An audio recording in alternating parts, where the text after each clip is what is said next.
When choosing equipment for your camping kit, it's often beneficial to consider, will I use this for more than just camping? Take a headlamp for example. You might use it for camping, but then also for work around the house or walking the dogs at night. In my case, the Nathan Halo Fire is a running headlamp that I use for both running and when I go camping.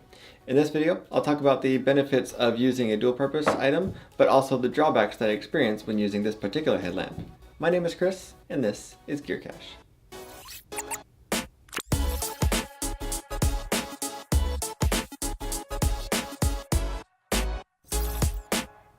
The Halo Fire by Nathan is a running headlamp which features 2 flood LEDs and 1 spot LED.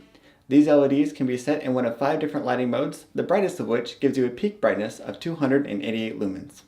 This peak brightness, however, is only achievable in the sprint mode, which is a short-term burst followed by a 3-minute cooldown. During this cooldown, you will be forced down to the high setting, which is still at 244 lumens, a decent brightness. This headlamp does also feature a hands-free method of changing different modes by simply waving your hand in front of the headlamp. However, the reviews show that this is rather touch and go as far as its ability to function properly, and I personally have no problem hitting a button while I'm running, so I've never really used it anyway.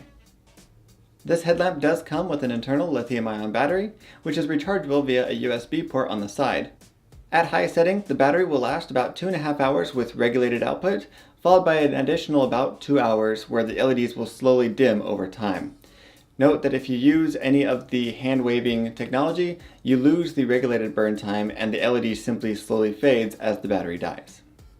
This headlamp is fairly easy to use depending on which setting you're in.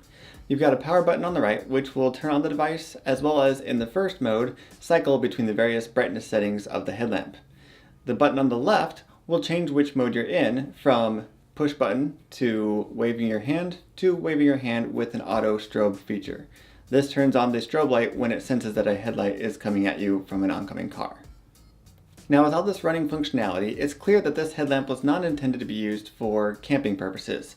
But I use it for that anyway, simply because it is a very lightweight headlamp, simple to use, and I already had it on hand anyway.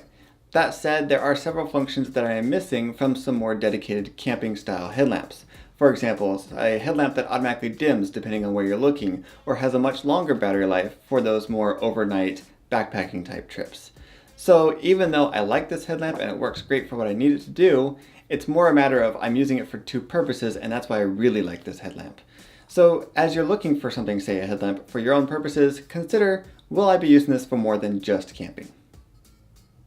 Well, that's it for this video, guys. If you liked it, hit that like button, get subscribed so you don't miss any future videos, and if you have any ideas for future content, leave them in the comments below. We'll see you next time.